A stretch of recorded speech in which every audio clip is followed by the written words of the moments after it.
Women Voters of the United States is a nonpartisan voter education organization encouraging informed, active participation in government. It's the League's position that voting is a fundamental citizen right that must be guaranteed. Our programs will not necessarily present League positions, but the League wants to provide forums for community members and experts to educate us about various topics important to our democracy. Speaking of which, we have an important announcement. The League of Washtenaw County and the League of Women Voters of Michigan opposed the Secure My Vote petition drive. That drive affects everybody's voting rights. Here are a few of the reasons why, or the ways. It eliminates the affidavit option if you don't meet ID requirements at the polls. It mandates that people disclose partial social security numbers when registering to vote, and requires driver's license or state ID number or last 4 digits of social security number on absentee ballot applications, creating an identity theft risk. It prohibits election officials from sending or providing absentee ballot applications unless asked, and it bans funds from nonprofits to help local officials administer elections. This means like your place of worship or your community group can't take water to the polls to hand out if there are lines. It also means almost catastrophically, local clerks will need to use our tax dollars to pay market rate to use nonprofit spaces like schools, libraries, and places of worship as polling places. If adopted, this will be referendum proof. Michigan voters, we will not be able to repeal it. You can find out more about at lwvmi.org. That's the League of Women Voters of Michigan.org. And we'll put a link in the chat to look at the position so you can see the position. Equally important is to tell our senators to support the John Lewis Voting Rights Advancement Act. It is required to save our democracy. A link to more information about that is in the chat as well. It's now my pleasure to introduce my friend and Lunch and Learn moderator, Shelly Shamfield. Thanks, Teresa. Welcome, everybody. And we are very excited about our presentation today, which I'm sure you will find, as I did, is very encouraging in terms of how much the organizations we're going to discuss have contributed to our Washtenaw County's water quality. The New York Times journalist David Pogue, in his book, How to Prepare for Climate Change, A Practical Guide to Surviving the Chaos, speaks of the Great Lakes states as ideally placed to weather the climate crisis because of their water resources and agricultural land. A recent Michigan water infrastructure report underscores this assessment in these words, quote, Michigan has unparalleled freshwater resources, including 11,000 inland lakes, groundwater resources, and 36,000 miles of streams, wetlands, and beaches. This vast water network, combined with our unique position within the Great Lakes, the world's largest freshwater system, provides exceptional opportunities.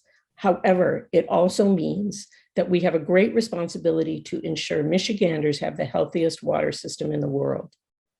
The Huron River stretches a seemingly modest 130 miles of those 36,000, but considering its watershed covering over 900 square miles in densely populated southeastern Michigan, it has a huge impact. Here in Washtenaw County, it not only provides drinking water, but the county has 7 of the watershed's 19 dams, providing lakes and streams for fishing, kayaking, canoeing, swimming, and other recreation. Yet concerns abound. First, it is estimated that Michigan has lost 60% of its historical wetlands, and Washtenaw County has lost 53%.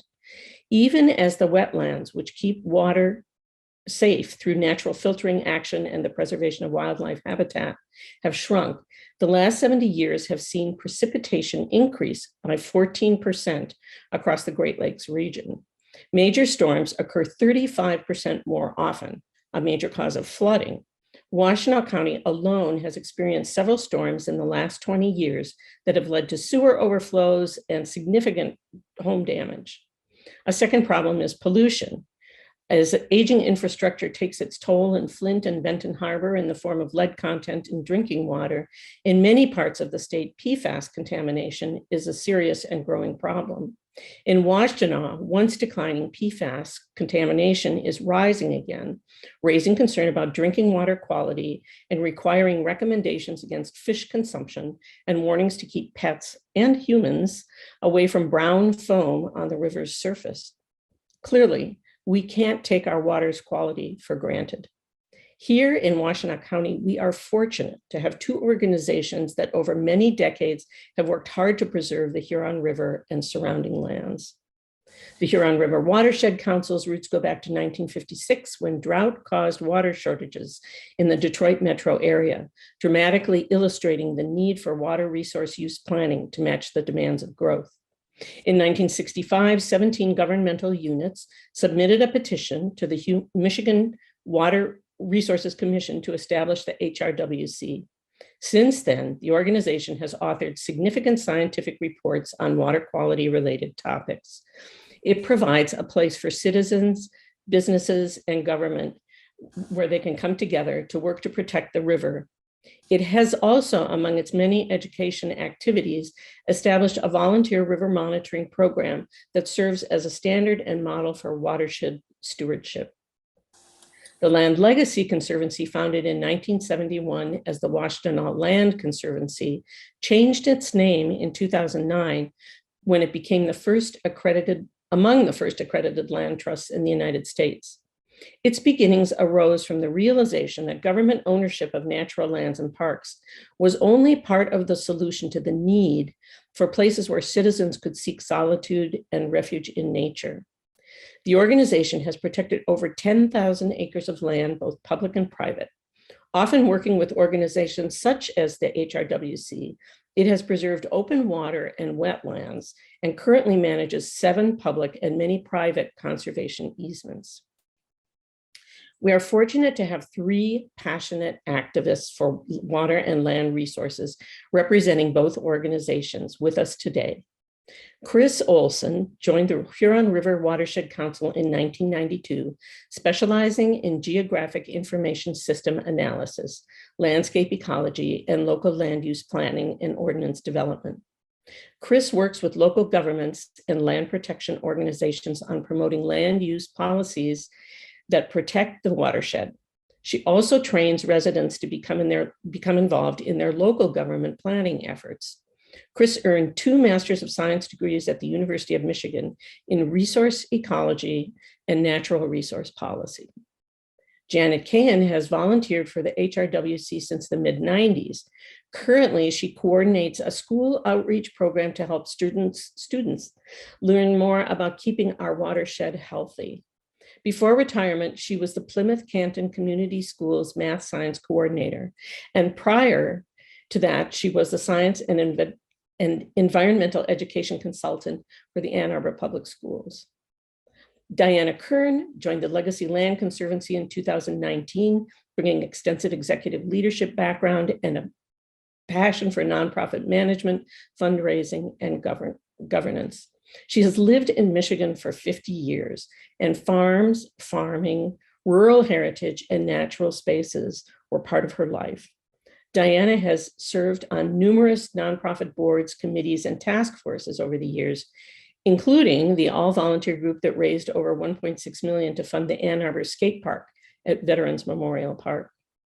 Currently, she serves as a board member for the ARC, and is a member of the Ann Arbor Host Lions Club. When not working on land conservation issues, she can be found bird watching, enjoying friends and family, and listening to music. Welcome to all of you. Kris, over to you. All right, thanks so much for that introduction. I'm going to start right off with our slides if we want to get those up.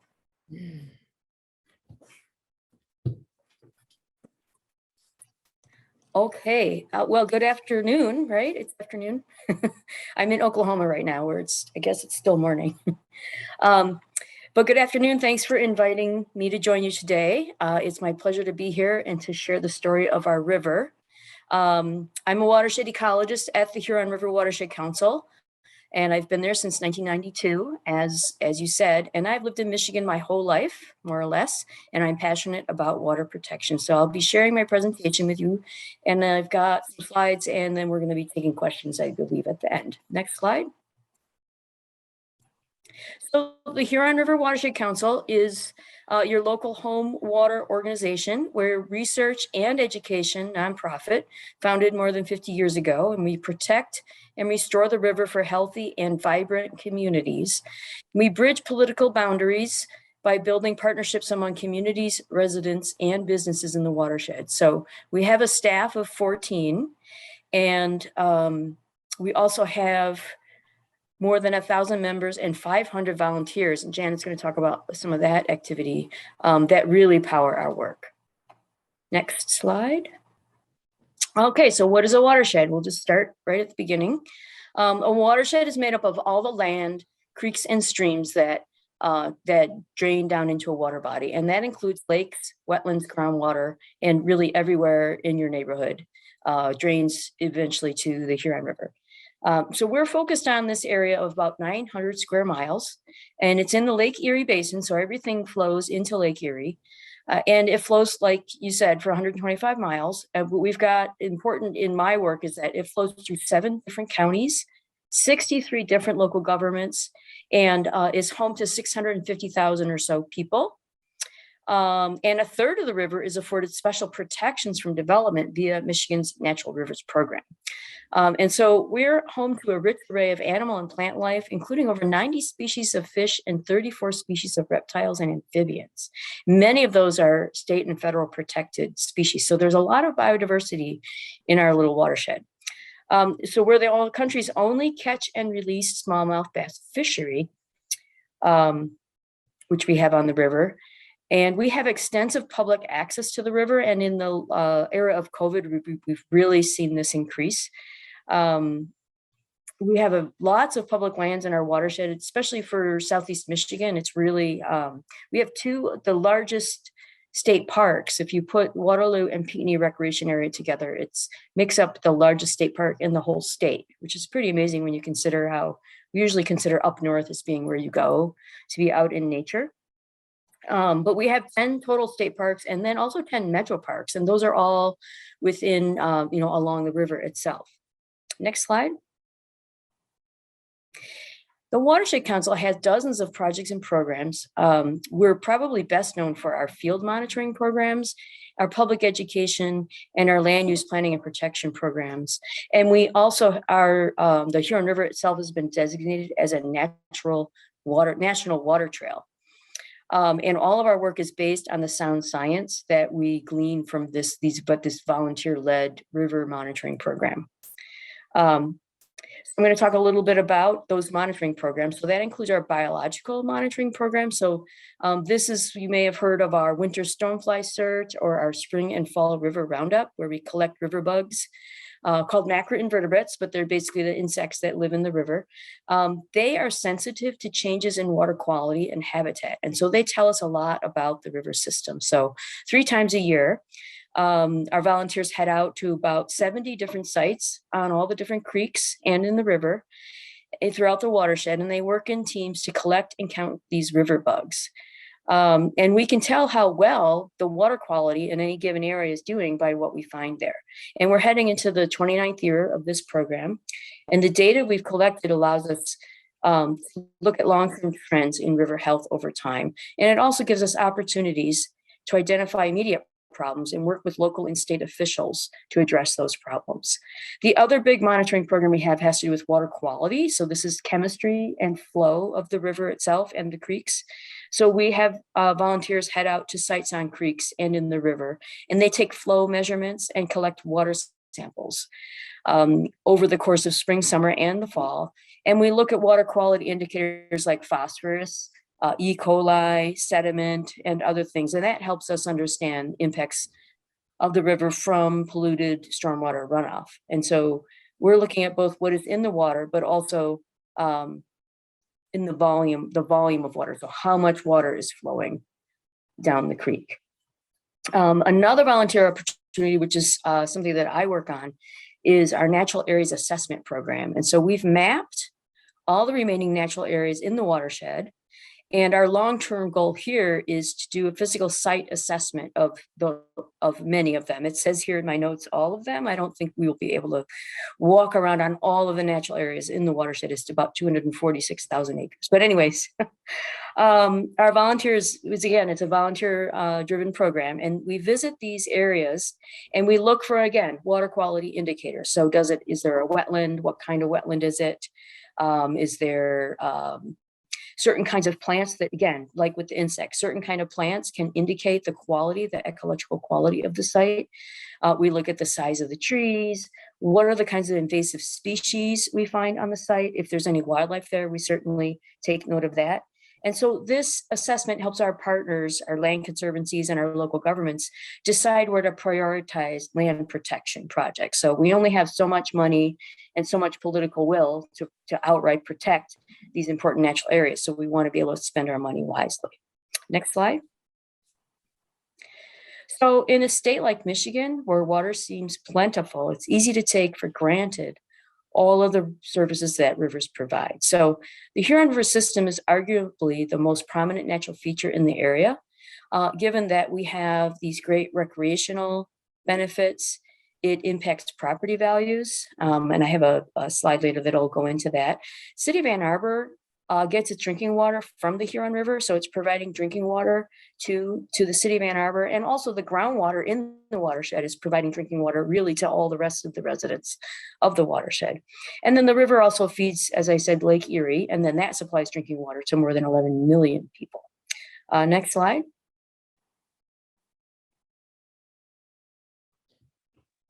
So the river wasn't, and I'm going to ask you to click a couple of times, not yet, but keep that in mind. The river wasn't always this beautiful recreation destination. Communities sprung up on the riverbanks with little regard to impacts of the river back in the olden days. So these photos from the 1800s show the river in Ann Arbor prior to things like the Clean Water Act. And prior to, when we had an understanding of how we had impacts on water quality. So this is Lower Town. This is where Argo Pond and our offices are now located. Click the slide. And then this is a view from Depot Street to the Kellogg Eye Center. If you can kind of visualize what that looks like now, there's the railroad there. And the next one shows slaughterhouses right on the river. So we even have news accounts of in the 60s how the water in the river would change colors depending on which businesses were dumping what waste into the river. And so now jump ahead to present, and with local, state, and federal protections and the educated community that we have a cleaner Huron River that we can celebrate that river. And that's one of the reasons why we were able to be one of the first designated national water trails in the state of Michigan. Next slide. But we still have major threats to the water, which I've kind of implicated already. We've got land use threats, so loss of natural areas, and an increase in infrastructure from development. So as we turn our formerly rural areas, farmland and forest lands, into urban and suburban areas, we lose that habitat. The habitat that remains becomes very fragmented, right? And then pollution increases, we get erratic flows in the river, and water becomes warmer in the river. And I'll talk about that a little bit more as well. Next slide. So we also see hydrological changes. There's 98 dams and lake level control structures of some kind on the Huron and all of its tributaries. 19 of them are on the main stem of the river. So this photo shows the Peninsular Dam down in Ypsilanti, and dams alter the way entire river system functions. So our Huron River is really not functioning in the way it was, before we built all those dams. Next slide. And we also have non-point source pollution. So this is, in my point of view, this is the biggest threat the Huron River faces now. The Clean Water Act was able to put in lots of regulations that really stopped that sort of changing of the color of the river that I mentioned, right? So factories and wastewater treatment plants, there were a lot of controls put on those, but the kind of pollution that everyday life kind of causes. So whenever it rains, water just flowing off of the pavement. And when we put fertilizers on the lawn, the next time it rains, that all goes into the river. So things like that, there's pollution that comes from every one of us, and we can't really, it doesn't come from any one point. That's why it's called that. That is, to me, the biggest problem we have right now. Go ahead, next slide.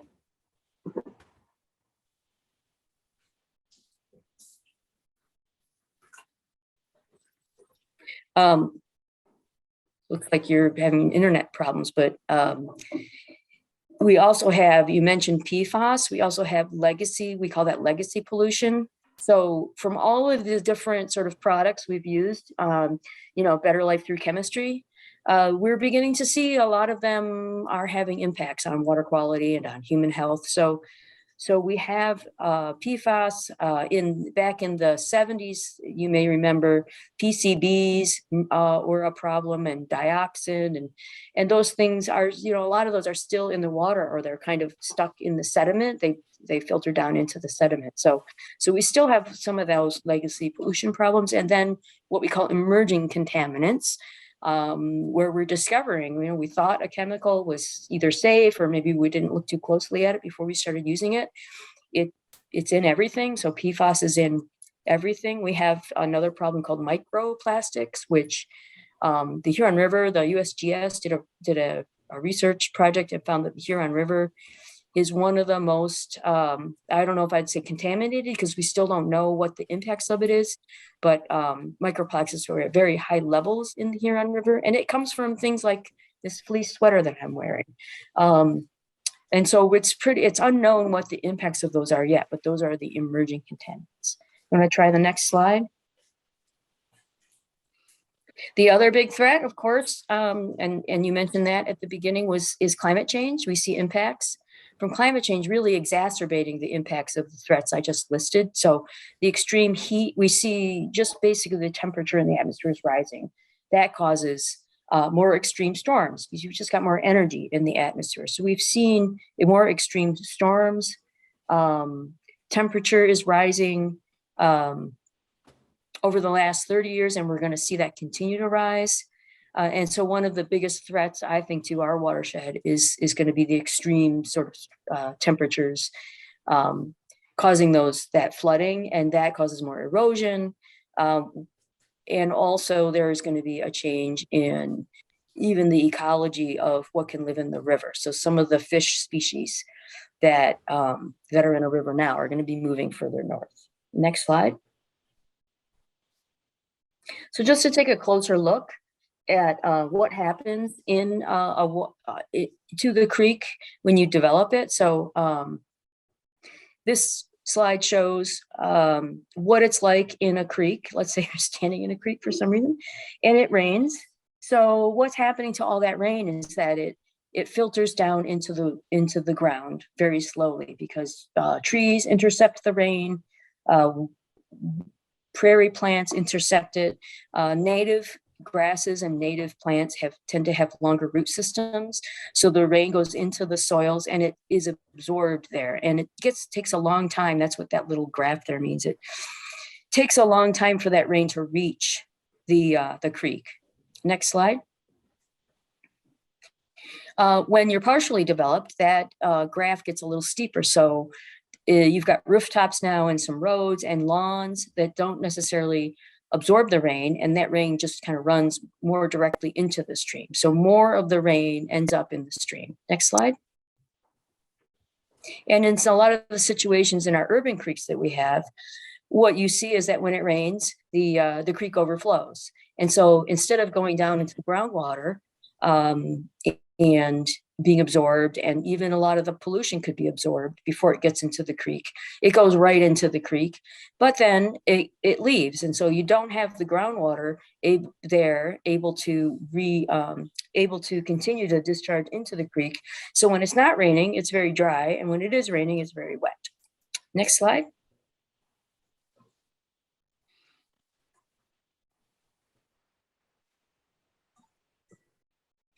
you can imagine, you can imagine that kind of wreaks havoc with the habitat in the creek itself. And so all of those macroinvertebrates that I talked about that we use to gauge the quality of the creek, they have a hard time living in a creek that's either scouring out the bottom of the creek because water's flowing so fast, whereas the next day it's almost dry. So it's very hard for, you can imagine, a creature living in that situation.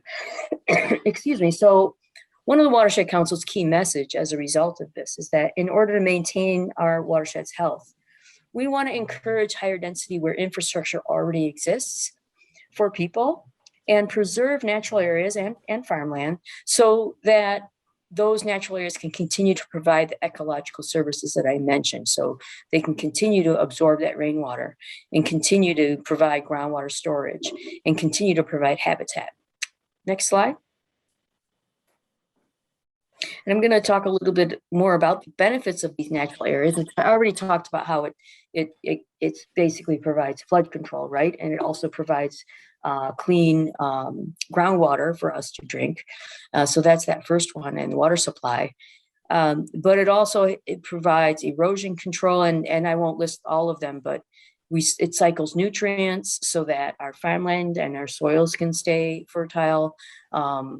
Pollinates, there's pollination of crops and other plants that are in these natural areas, pest control, forest and food products, wildlife habitat. I talked about recreation, just the biodiversity, having that biodiversity for the next time there's some kind of disaster. You never know what a genetic store is going to be available to help us through. And so we need to protect our natural areas and so that we can continue to benefit from these ecosystem services. Next slide. We actually did a study to kind of get and figure out, what is the actual value of these natural areas.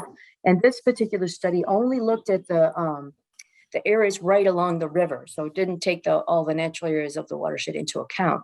And even so, you can see some pretty big numbers here in terms of providing actual economic value of these natural areas. In addition to just local jobs, from recreational value, from property values, when you live next to a river or a waterway, that increases your property value.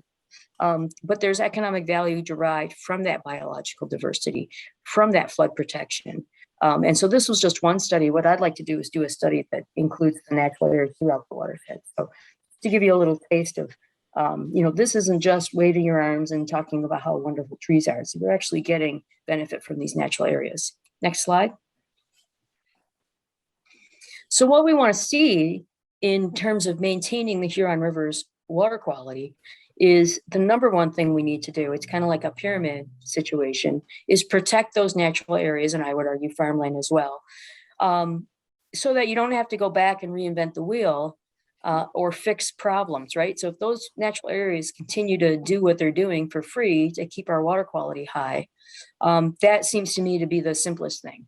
Well, we do have to have development. We do have people who want to live places and move places. So number two would be, when you do have that development, you want to design it in a way so that you're not converting those natural areas to development in any way. You want to be as conservative as you can about compactly creating habitat for the people and keeping those impervious surfaces as low as possible. So why have such wide roads? Why have such big houses? Why spread out into large lawns? Let's use as little land as possible per sort of household. And then number three, once you do create your development, you can use human-made green infrastructure. So things like rain gardens, native landscaping in your lawn, green rooftops. All of those things are called green stormwater infrastructure because they're kind of recreating the ecological services that you had to convert. So that's kind of the way we prioritize the policies that we are promoting. Next slide. Another way of looking at it is that we are working with our local governments to determine where development happens. We'd like it to keep happening in areas where we already have the development and keep those natural areas natural. Next slide. And then once development happens, we want to have control over how it happens. So the slide on the left, the picture on the left, is a visualization of a new development going in next to the county rec area called Viridian Development. That's going to be densely populated. It'll have rain gardens, solar panels. It's next to a transit stop. It's in the city. So this is the kind of development that we would like to see, not necessarily so much large lot, using up a lot of land, needing to have an automobile to get everywhere, that kind of development. Next slide. You mentioned that I also work to train residents to be advocates in their local governments. As I mentioned, we have 67 different local governments in our watersheds, and each of those local governments have control over where the development goes in their community.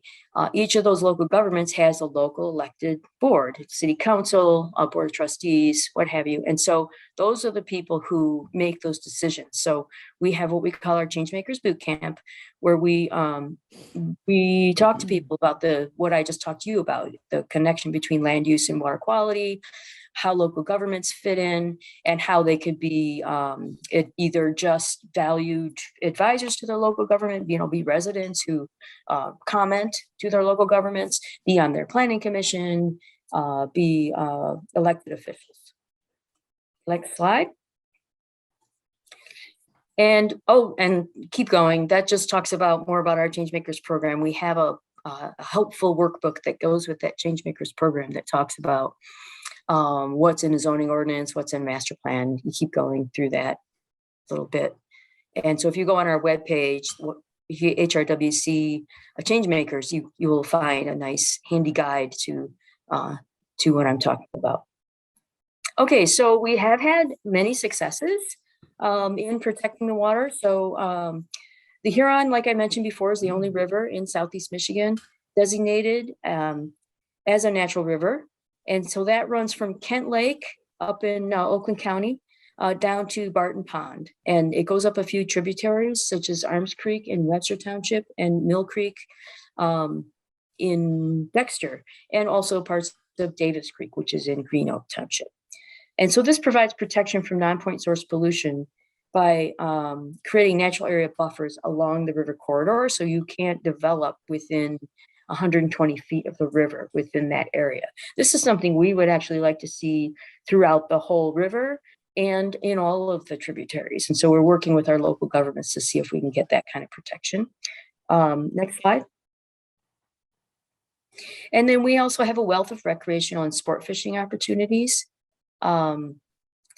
Like I said, we have our water trail and we have our river up programs. If you go on our website, you can find out the best places to go paddling. Next slide. And we're home to a lot of threatened and endangered wildlife. This is the northern mad tom, which is a species of catfish that uses venom to defend itself against predatory fish. So that's pretty neat. Next one. Also the Snuffbox Mussel. The river was actually really well known as a button. They made a lot of buttons out of these mussels. And so we actually have quite a few threatened and endangered mussels in the Huron River. Next one. And the rarest orchid in Michigan is probably the Eastern Prairie Fringed orchid, and we have this in our watershed. Next. Least shrew, just because it's cute is why we have this one in here. So that's also in our watershed and threatened. And the last slide on this topic is the Massasauga Rattlesnake, is also in our watershed. And there's still several healthy populations throughout the state. And this is Michigan's only true venomous snake. Next slide. And then another success I wanted to talk about is in Dexter, they were able to remove a dam. This is dammed up Mill Creek, and there used to be the Mill Pond down there. And they, I don't know if anyone's been down in Dexter in the last, this is old now, but this is almost 10 years ago where they removed it. It's just beautiful down there. They were able to create a community park, have a gathering space. And then we've done have a lot of success in green stormwater infrastructure, which I mentioned. We have several successful projects to install green stormwater infrastructure to help absorb that polluted runoff. And I'll just go to the next slide. I already talked about the Changemakers Boot Camp, so that's something that people can do if they want to be more involved, but also volunteering. I mentioned we have a lot of volunteers, and Janet's going to talk about one of our volunteer programs in our school program. Donating, of course. I think several of you are members of the Watershed Council. Thank you very much. But one thing you can explore is becoming a member, because this is how we get to do these things, is through our membership. And then daily actions that you can all do: picking up pet waste, using zero phosphorus fertilizers. If you use any fertilizer, even I don't do anything to our lawn. Using a take back program for your prescriptions, being careful with home toxics. So all of these things, we can all do so much just around the house to help the watershed. And if you're a little more ambitious, you can get involved in your local government. And the next slide. So thanks for your time, and head to the hrwc.org. That's our website. We have all the information I talked about and more on there. And that's it for me. Thank you so much, Kris. Next up, we have Janet. I'm Janet Kahan, and I've been a volunteer with the Huron River Watershed Council for about 25 years. My current role is leading the school outreach program. I got involved with this program about 10 years ago. It was started by a wonderful volunteer named Dave Wilson. So Dave's shown in this picture. He has since passed away. Generally, teachers contact the Huron River Watershed Council looking for information or programs. And once we find out what their classes are studying, we work to arrange a date, a location, and the suitable activities. Many of our current teachers have used our program before. Teachers can preview our activities and other resources on the website. During the COVID months, we made videos of most of our activities and posted them on the website for teachers to use, along with question pages and pictures of our posters. We also worked with some local secondary teachers to develop some more complex lessons comparing data from 2 streams in our watershed. When we do meet in person, which we were able to do this fall, our volunteer presenters come from a variety of backgrounds. We have retired teachers, professors, fishermen, engineers, college students, summer interns, and other interested locals. We offer trainings for them twice a year. The benthic macroinvertebrates that Kris talked about are a very popular activity station. We use these activities to tell the big picture story that you heard from Kris. The story is the Huron River Watershed Council collects samples of water bugs from specific locations in the watershed in order to determine the health of the creeks and the river in our watershed. Certain types of bugs are very sensitive to their conditions: too much pollution, low oxygen, too hot, too much dirt. So they're good indicators of water quality over time. If the sensitive ones are present, it means that conditions were good for them and their parents, and probably their grandparents. The data for these locations is tracked over time. If the numbers are good or improve, that's fine. But if the numbers decline, then there's a problem, and they have to ask more questions. We choose our activities for students from a variety of indicators of water quality. Parameters such as dissolved oxygen, pH, conductivity, temperature, and turbidity can be indicators of different problems. We use the activities to explain some of the problems faced by the watershed. Turbidity is a good example. Turbidity is a test we use frequently with students. They collect a water sample, then pour it into a turbidity tube, which you can see on the right. While one student looks through the column of water, trying to see the black and white disc at the bottom, another student lets out the water. Then they calculate the turbidity based on when they can see the disc. So dirt is a big problem in the Huron River watershed. We have to clean it out of our drinking water. Dirt can clog gills and cloud the water. Dirty water holds more heat than clear water. Warm water holds less dissolved oxygen. High water can steal a lot of dirt off the sides and bottom of streams. Since dirt in the water is the big problem, flashy streams are a big problem because they cause erosion. These gutter sections you see help us do some experiments on variables that influence erosion. And right before the pandemic struck, we had just made new ones where we glued a bunch of rocks and sand to the bottom to be even more like the river. So we're going to try them out this spring.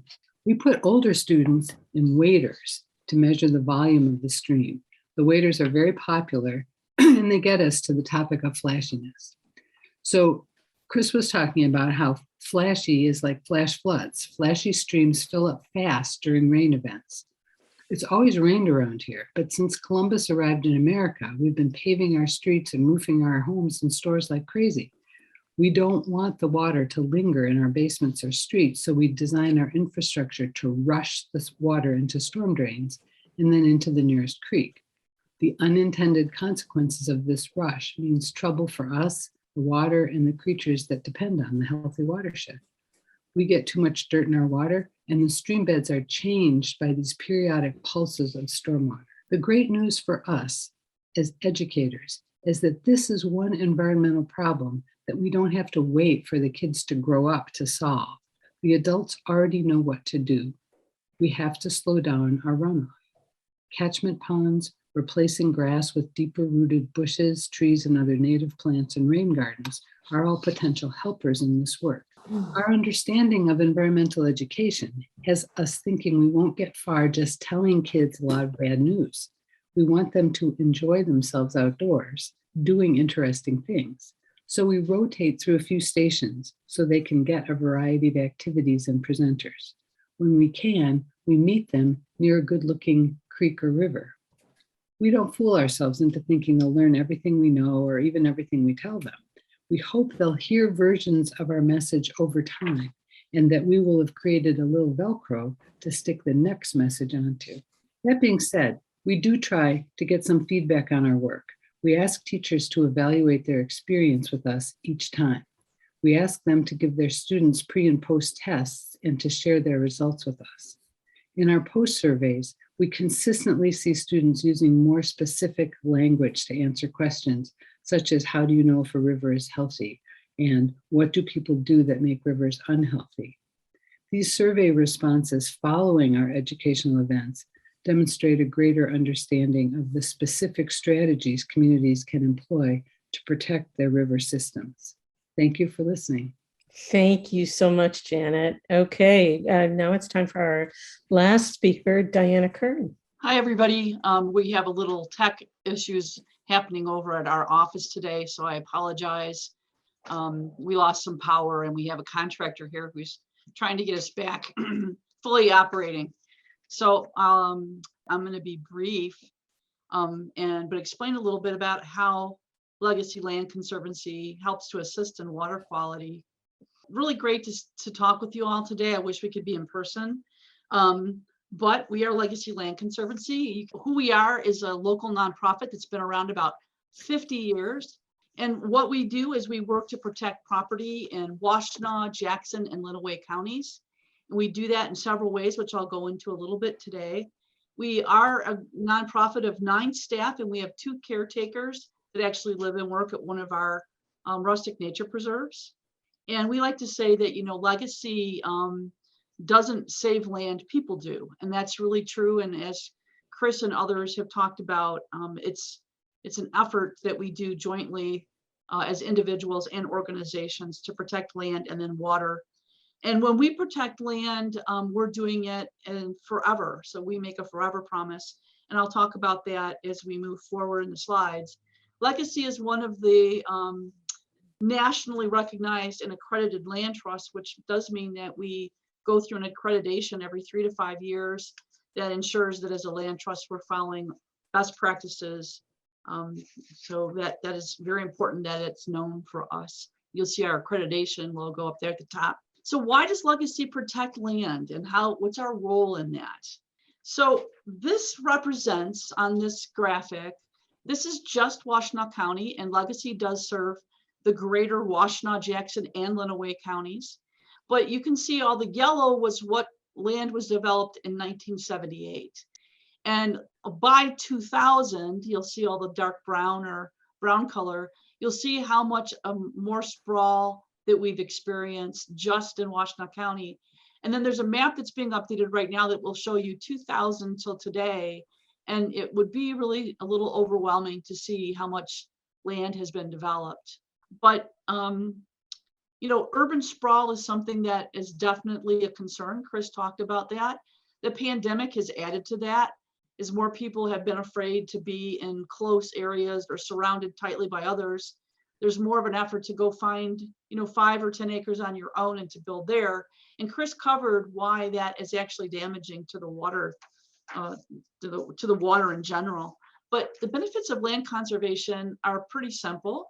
You know, clearly we rely on clean air and we rely on fresh water. It's home for plants and animals, including a lot of endangered species. And if you have read any of the recent scientific studies, especially around bird populations, you'll know that we have significant decline in our bird populations. That's due to loss of habitat, and loss of water habitat is a big one. And, you know, all of us like to enjoy the rural heritage and scenic beauty. Being outdoors has become even more popular during the last couple of years because of the pandemic. And of course, family farms, and that's something that we really work a lot to protect, are an important part of our local economies. They're important to our food, and they're also really a large part of our rural heritage. So what we protect, this is important. This is an example before I move off this slide. Alone, just in Dexter, Scioto, and Webster townships in the last many years, we've helped to protect over 1,300 acres of land. Slide, let me talk about the types of land that we're trying to help protect. The first, obviously, is fresh water, and Kris talked an awful lot about this. So we like to, we kind of use the language Emerald Arc. So for legacy, the greater area where it runs throughout Washtenaw, Jackson, and Lenawee County for us is the Emerald Arc. And it's unique because it's headwaters for 4 rivers. It's the headwaters for the Huron, the Upper Grand, the Kalamazoo, and the River Raisin. And all of 4 of these flow into the Great Lakes. And that means, you know, we all have a major responsibility to do what we can to protect this 20% of the planet's fresh water. And that's what is here, 20% of the planet's fresh water in the Great Lakes. So this photo is from one of our protected properties along the River Raisin. It's a very high quality land with lots of stream frontage and super healthy wetlands, and home to a lot of diverse types of plants and animals and birds. So preserving this land directly improves water quality downstream by slowing our runoff and removing pollutants from the water before it reaches the river. So this is an example when we're out looking at land to protect and talking to landowners, we evaluate each easement, and I'll talk a little bit more about easements in a minute, but we evaluate each easement for its conservation qualities so that we can be assured that as we place conservation easements would stay on the land forever, that this is high quality land. The other thing that Legacy does work to do is to protect our working farms in Michigan. Over the last 40 years alone, Michigan farmland's been disappearing at 320 acres a day. So think about that. It's a staggering statistic. In Washtenaw, Lenawee, and Jackson, it contains some of our most productive farmland that we have in the state. So working with farmers who, in many cases, right now the average age of a Michigan farmer is 63. That continues to go up. Many farmers do not have family members that are interested in taking over the farm. And so they're stuck in a place where they're worried about their farms, and farming is costly and expensive. And a lot of times developers will come in and really want to take farmland out from under them, which farmers are actually it's appealing to them clearly, because what we say is that farmers are land rich and cash poor in many places. So Legacy can help by having those conversations with farmers about protecting their farm forever, even after they pass. And so that the new person who purchases the land will actually have to uphold the conservation easement that's in place, and that land will stay in farming or make sure that it's not contributing to sprawl. So I'll talk a little bit more about conservation easements in a minute. But again, farms are an important part of our work. Places to play is another thing that we're always looking at. This is our Beckwith Preserve. You know, outdoor recreation is now ranked as one of the most important things to people who live in Michigan. Clearly, tourism supports a lot of jobs in our state, produces a lot for the economy. And we often overlook the natural assets that are right next to us, you know. So to give you an example, many of you are probably familiar with the Waterloo Recreation Area, and the Legacy has helped to protect land in and around that area. And we're actually working on a project right now on a fin, which is a type of water, type of a water quality land aspect called the fin. And we're working on that, and it's right next to the Waterloo Recreation Area. But that is the third largest park in Michigan. It has over 21,000 acres and is critical to water filtration and actually to outdoor recreation and camping. So we are very proud that we have preserved places like the Beckwith Preserve, which adds to outdoor recreation and water quality. So let's talk a little bit about how Legacy protects land. Land conservation groups can be confusing for some, but it's pretty basic. So we achieve conservation really in three ways. First, we own our own nature preserves. This is land that's usually been donated or provided to us at a reduced price or sale, but in most cases it's a donated piece of land, and that someone either gives us during their lifetime or they leave us this land in their trusts or wills when they pass on. And you know, we manage this land as rustic preserves, so we're not like a public park. You're not going to find paved parking lots or restroom facilities. They are actually managed to be rustic in nature, and we will hold on to those pieces of land forever. So there's an example. This is the Reichert Nature Preserve. Reichert is just 10 minutes from Legacy's offices, and it was donated by Dr. Rudy Reichert back in 2012. We own the land, we manage it as a preserve. And this says one of 6, but we now have 7 preserves. And in most cases, we rarely, I will say this again, we rarely buy land. We prefer to get it instead donated to us so that, you know, we can, as a nonprofit, we can use funds that we collect to then restore the properties. And that's one thing that we try to do, is restore. Caring for the land. So this is we do habitat restoration. If any of you have ever been out to Johnson Preserve, you'll know that we do a project with out there where we've done a prairie restoration. It's brought the land back to its natural state. Preserving land forever comes with the promise to take care of it forever, and that's what we do. And so we also, on all properties that we are involved with, whether it's our own preserves or a conservation easement, we also monitor those every year. And we go out with over 100 different volunteers that work for us to care for the land. And we do photo monitoring, where we go to photo points using GIS mapping that lets us see what changes have taken place on that land over time. It also makes sure that we can uphold the conservation easements by ensuring that there's been no types of violations, things like dumping or other issues that might affect the quality of that land. It's very satisfying to watch land over time and to help remove invasive species and to return habitat to a much more natural quality or natural place that it should be restored to. And we couldn't do all that work without all of the wonderful volunteers that we have that help us. The second way that we achieve conservation is we assist partners who protect land. And this is really, really important, because as a nonprofit, we have limited amounts of funding, but we have lots of expertise. We have lots of staff expertise and a lot of board expertise. So what we can do is we can look at a project when someone comes to us and make a decision about what's the best approach. Sometimes the best option might be us, but other times it's in somebody else's wheelhouse.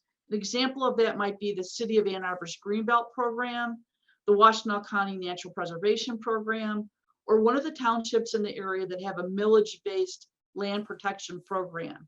So what we'll do is look, who's the best? We don't care if we're not the best person to preserve or protect that land, but we'll work with all the others to figure out who is the best. So what the ultimate goal is of protecting that land and therefore protecting water quality.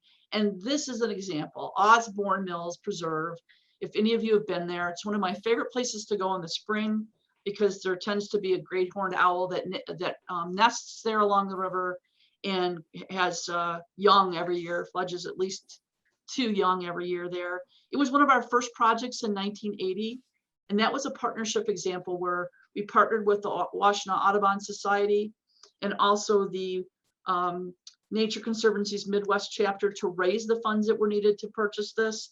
And it is now transferred to the Washtenaw County Parks and Recreation Department. They own it and they operate it because they're better in a better position to be able to do that. The last way that we achieve conservation is the thing that we're probably most known for, and that's through a conservation agreement. The legal term is called a conservation easement, okay? And these are done by private landowners. So a landowner who has some land that they care a lot about, that they don't want to see their descendants cut it up into pieces or to build on it or to not be sure what happens to it when they pass, or for other reasons, they'd like to have that land be in a conservation agreement or easement. And that is done either by a landowner who donates part of that cost, the value, or through what we call a bargain sale. And if, I'll try to explain this a little bit more to you. So think about, a good example is, again, the farmer that wants to place a conservation easement. And what they're agreeing to do is give up some rights on that property. So they're agreeing that it's going to stay in farming forever. So it's not going to be sold to a developer, and it will never be sold to a developer, but it will stay in farming. And when they do that, they are giving up some of their rights as a landowner, and that is laid out in the conservation agreement or easement documents. That document stays with the property forever. So even when that landowner sells, the new person who purchases, part of what they have to agree to, or they're agreeing to, is the terms inside that conservation easement, which are things like not cutting down the trees, not damming over or eliminating water wetlands on the property. Lots of different things. It's all laid out in those conservation easements, which we engage in with the landowner. We have some wonderful attorneys that help us with all that language and working with owners to get to a closing. And that, again, stays on that property forever. But the landowner continues to own and use their land. It's just they're agreeing to things that they cannot do in order to uphold those conservation easements on that property. Legacy has almost 100 conservation easements in place. We've protected over 10,000 acres of land that will be protected forever, whether it's a farm or along a river or a wetlands or a fen or a beautiful oak forest. We have over 10,000 acres of land that are now in private hands, but are conserved forever. So just real quick, how you might get involved. Come out and get involved with us. Come out to one of our events, go on a hike, volunteer, be a photo monitor, anything that you like to do outside. Generally, you can find us engaged in. And we would love, if you are interested, to just go ahead and contact us by going on our website and sending us an email through our website. Again, we also are always out in the community. We're doing tabling. So if you're one of those kinds of people that likes to get out and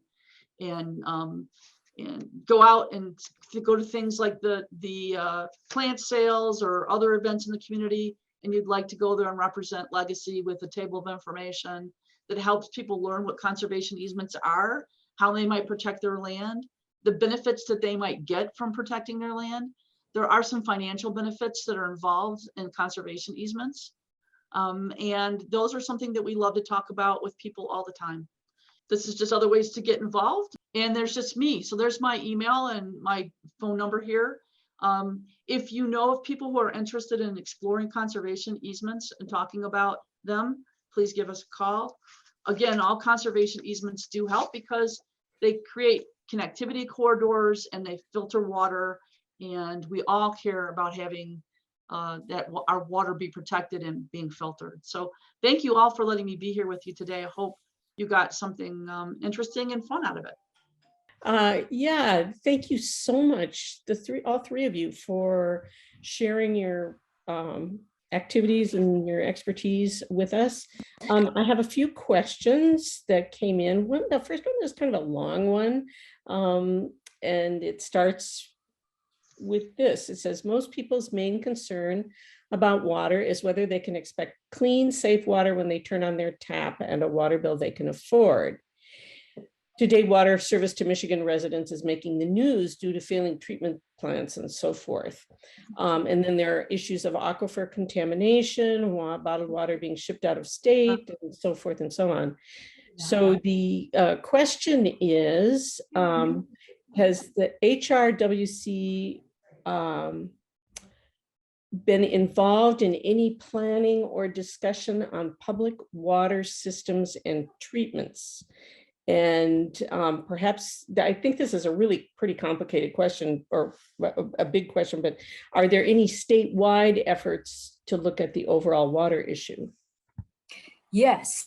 So actually, HRWC has been in meetings with the city's utility. They are going to be revising their source water protection plan, which is the plan that they have to have by federal and state law to address all those issues. So they're going to be doing their drinking water plant upgrades, and where we're going to be involved in, like, we don't know so much about how pipes are built and stuff like that, but we're going to be involved in having them encouraging them to take a look at that source water, like what's happening up in the watershed, so that they can do that prevention, right? That bottom of the pyramid I talked about.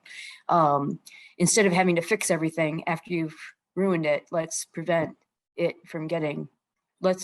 next PFAS from getting in the water. And then speaking a little bit about a lot of the legislation that's come through, both from what's the name of the big pandemic we're having? The CARES Act, the money that came out of that, and also the bipartisan infrastructure bill that was passed, and hopefully the Build Back Better bill. It has a lot of money in it for local governments to upgrade their infrastructure. So there's a lot of talk about that in all the local governments. And the state of Michigan does have a statewide planning process where they're looking at all of this water infrastructure. So when I read about places like Flint, and then the latest articles that I read about Benton Harbor, is just makes me so angry to see that happening in this country and in this state where we have all this clean, fresh water and people are being contaminated. It's really unconscionable. So I'm really hoping we can get that fixed quicker than we've been getting it fixed, and then prevent more of that from happening. All right. Yeah. Shelly, can I add a little on to that? Sure. Yeah. Yeah, I was just on a meeting with the League of Conservation Voters last night, and actually we also had Debbie Dingle was there as well. So Legacy, even though we're focused on land conservation, we care a lot about these topics that others are working on so dramatically. So what I would say is, what we try to do is do our part by paying attention to legislation that's out and going on. And I would also say that Debbie Dingle's office right now is doing a ton on all these bills that are going through the state on water quality, and you can get some information downloaded. So we send in our support, and we try to do what we can as a small nonprofit working on land protection, but we all can do our part. We all can do our part. I'm going to jump a little ahead to a question, because you kind of reminded me of something there that we did have a question on how can Washtenaw County residents best contribute to our watershed's health? Top 3 tips, perhaps. And as voters, sometimes our speakers, have specific, laws or efforts to, that are good for voters to do, keeping in mind who our elected representatives are and how they should be doing what we ask them. So do you have some recommendations there? Any of you? I do. I don't know if I'm speaking for the Watershed Council or just myself as an informed person. I would definitely keep calling your senators about Build Back Better. That's got to be passed, especially for the climate provisions. And then there's a filter first bill in the state legislature right now. So just giving them, like, I think if you Google Michigan Environmental Council, they'll probably have the basic information about that bill on there. So, but that would require schools to filter water first before, or I think. And so anyway, it would require the filter lead out from the water. So we stop with this contaminating our children. Filter first, Michigan, the Michigan legislature. Yeah. Yeah, good. Thank you, Kris. That's one I was going to mention. House Bill 4123, everybody just look that one up. And I'm not going to go into more on, during now, but please look up House Bill 4123 in the Michigan legislature.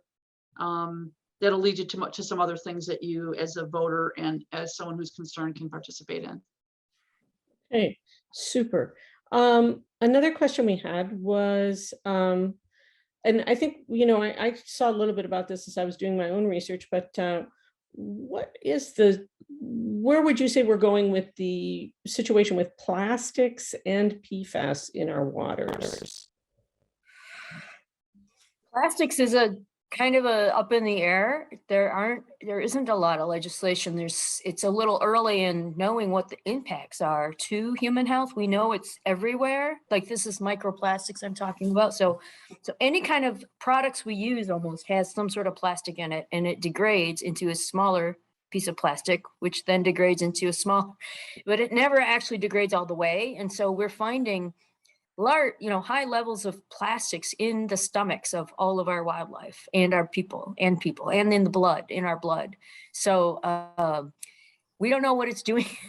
we don't know necessarily what it's doing to us. We know that there are a lot of emerging issues, and also things like hormones and some of the medications we take. It goes right into when you flush it, or when you go through your system, it goes into the wastewater treatment system. And that also is persistent in the environment. So these are issues that are emerging. Now with PFAS, there's been some strong legislation, thanks again to Debbie Dingell and Alyssa Slotkin in our legislature that's coming through. Michigan's kind of been a leader on this, which has been great. Of course, we've been hit with it.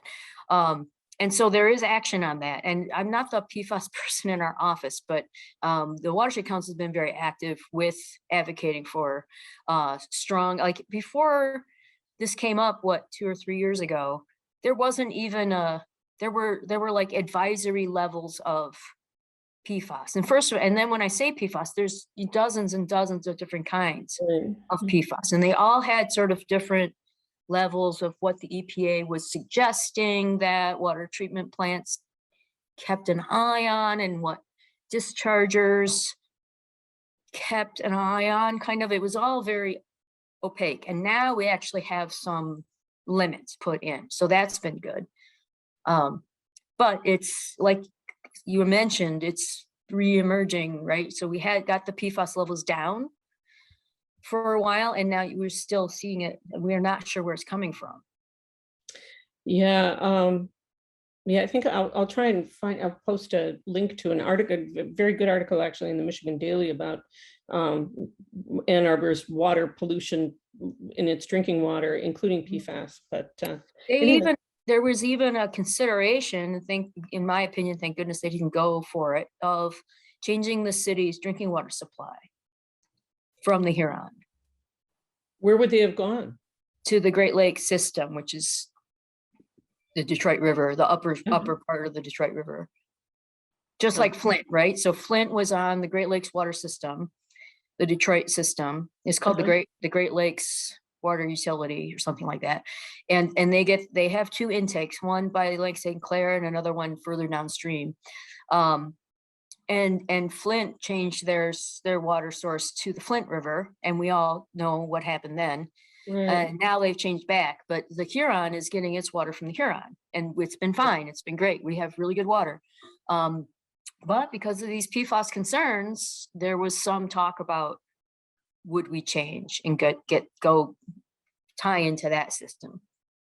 That's interesting, because I think actually Scioto Township, where I reside, I think that they do get their water from the Detroit water system. No, they get Some it of from Ann Arbor's system. Oh, they do. Okay. Yes, All right. Pittsfield Township, which is the township just south of Ann Arbor, gets when it has some public water and sewer, and that is from. No, it's the sewer. Sorry, that's from the Ypsilanti system. That's from a different system. I see. Okay. Well, that actually brings me to one of the questions. It says, for Kris Olsson, has there been any engagement with Pittsfield Township? And I guess with regard to, preserving the Huron watershed. So Yes. what's Well, your... Pittsfield Township is a part of the Greenbelt that Diana mentioned. So there are areas within Pittsfield that are within that boundaries. So the Greenbelt program will look at areas within Pittsfield to preserve. We have a member of the Watershed Council on their, I think it's their stormwater committee. And I actually was just in a meeting with the Pittsfield supervisor and some other local government officials about climate. Having a regional approach to what we're going to do about what local governments can do about climate. And they are engaging in a master planning process right now. So every local government has to have a master plan, and it has to be updated every 5 years. So Pittsfield Township is engaged in revising that right now. So now's a really good time to get involved, if any of you are from Pittsfield, to get involved with that, because that's your opportunity to say, this is to look at it and see what you think they're doing and what they could be doing to preserve more natural areas down there.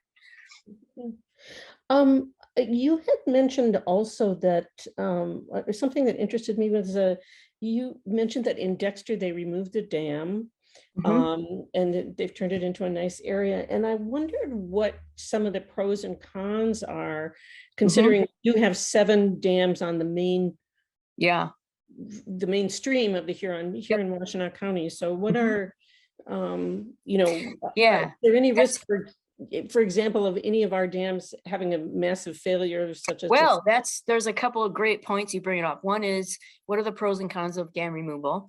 So just strictly as an environmental ecologist, I say take them all down, because that's not a river system anymore. You're creating a lake system, and not a very good lake system, because it's not, lakes have their own ecology, but at any rate, we can't really remove all the dams because there are many reasons why people put them there in the first place. One is hydropower. Hydropower is carbon free.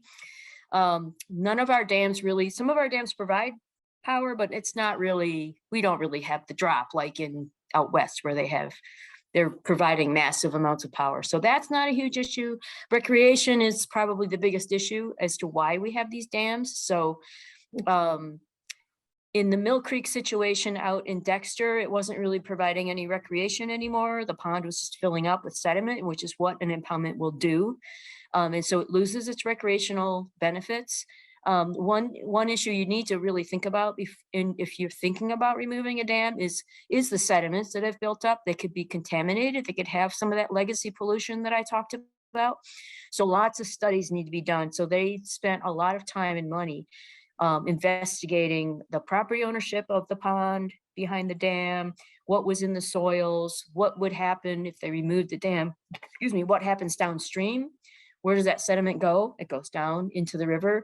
So it has to be done carefully. It has to be done with a lot of consideration. There's currently in Ypsilanti, there are studies going on in terms of removing that peninsular paper dam that I showed a picture of early. And so if people are interested in that's ongoing. And so they're in the midst of determining those pros and cons. One con would be the people living along the impoundment now wouldn't have a lake anymore. So that might concern you. And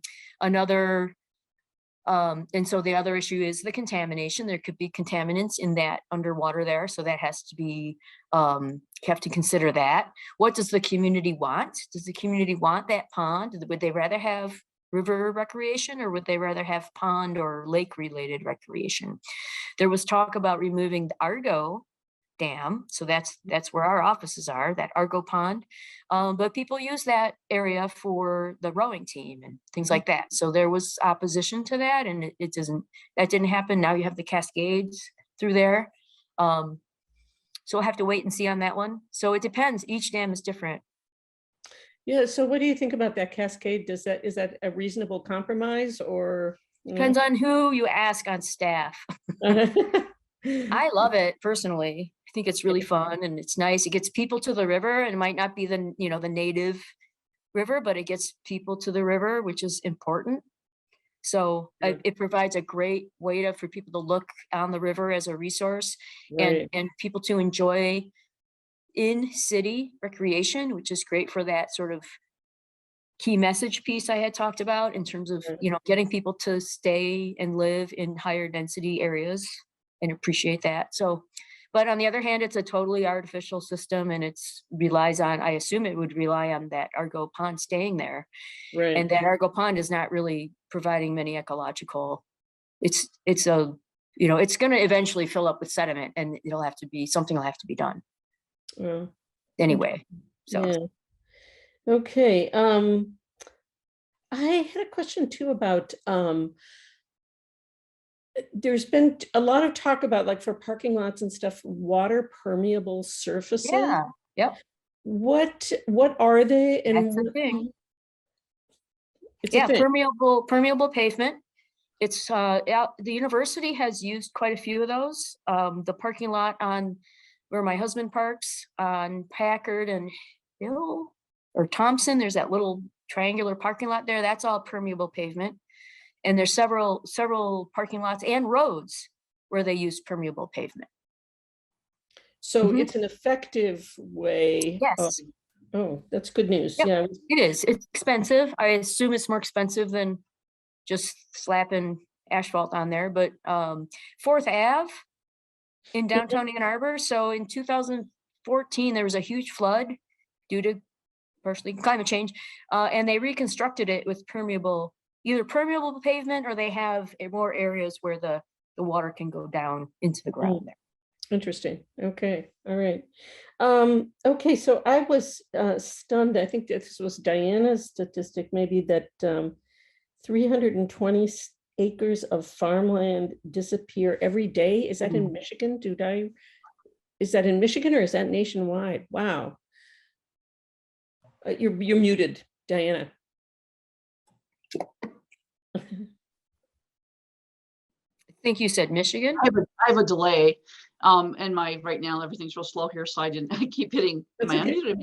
Anyway, that's in Michigan. 320 acres of farmland in Michigan. Wow. I mean, that's just astounding. Still. Yes, it's horrible. But when you think of most of us understand why, right? The aging farmer, land rich and cash poor, and trying to figure out their futures, and developers will pay quite a bit for land that can be rezoned. So so we always say at Legacy that there's land that should be developed, and there's land that we could try to protect that shouldn't be developed. It's kind of what Kris said, and being a bit more strategic and a bit more collaborative in how we look at the reduction of our farmland and what that does to animal habitat and corridors and water quality. And that just doesn't happen as much. But I will say it's people like the Huron River Watershed Council and Legacy and others that are getting out and talking to townships and cities during their master planning to talk about these types of discussions, so that hopefully, other than just tax-based concerns, that municipalities are thinking longer term.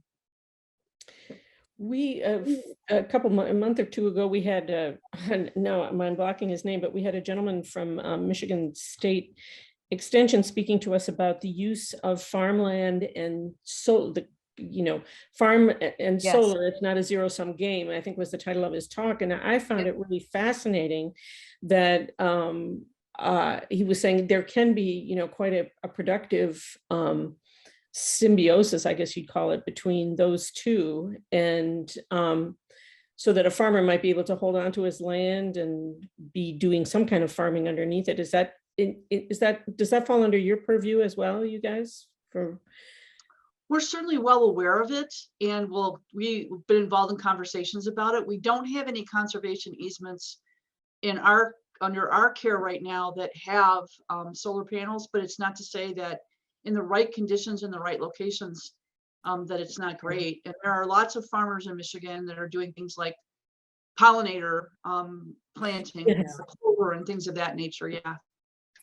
Diana, have you guys talked about it in terms of your conservation easement? Like if you were going to work with a farmer, would that be in the contract of that you're not allowed to put solar panels on, or that you are? No, we would talk to the farmer if they're considering doing solar panels, because that's some stuff that we'd have to negotiate together in terms of the conservation easement. But we're certainly open to it. It just hasn't come up yet for us, but we're very open to it. I'm on the Ann Arbor Township Board of Trustees, and we have also a millage program for farmland preservation. And this has been talked about and they're more concerned. They're more wanting to make sure that they're preserving the farmland and that the installation of solar panels doesn't reduce the use of farmland. So yeah, it's complicated, but quite interested in that. Yeah, there are farmers that have areas of naturally occurring low area that doesn't really have a lot of productivity for their farm. So it's really about the level of how many panels need to go in and how much farmland. And again, we could go in, it's a long topic, but Kris, it's certainly stuff we'd be happy to talk more with. Yeah.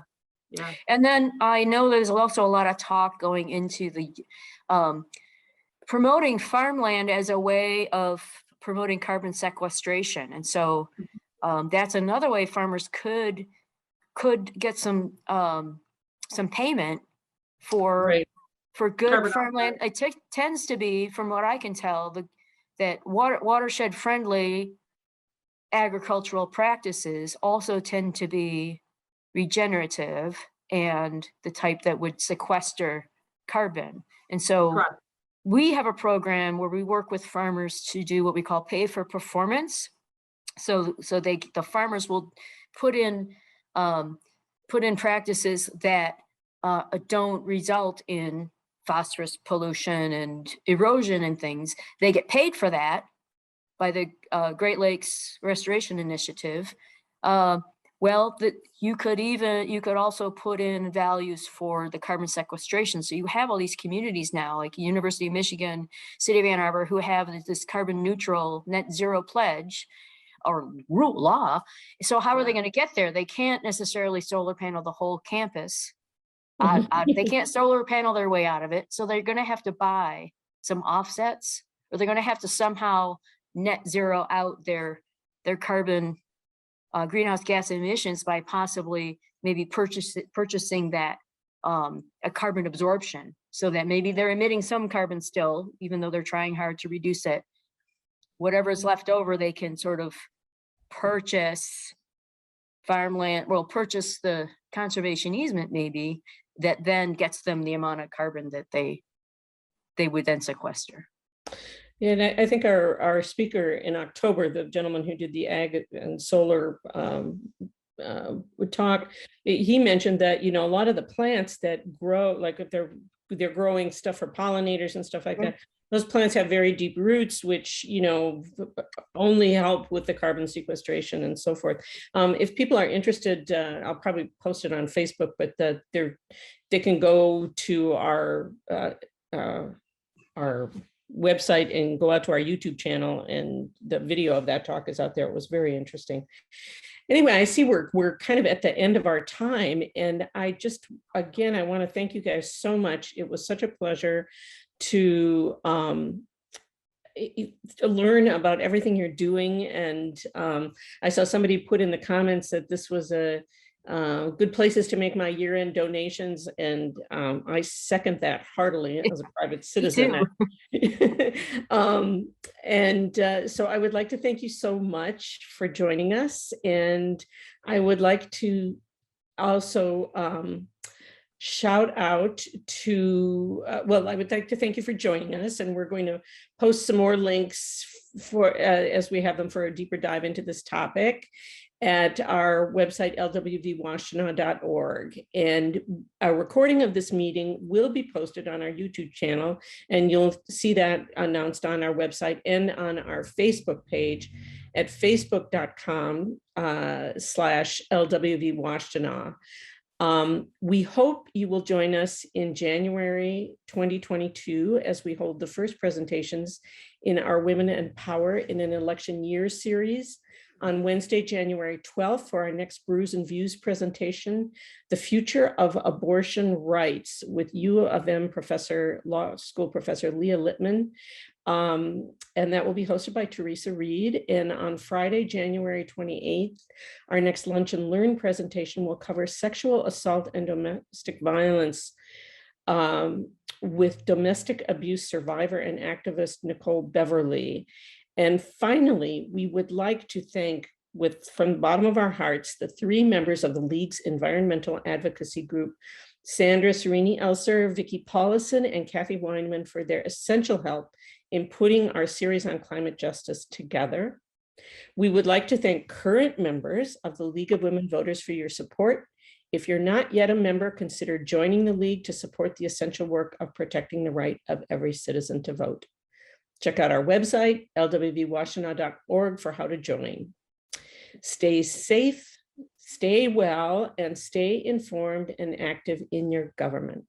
Thank you very much, everybody.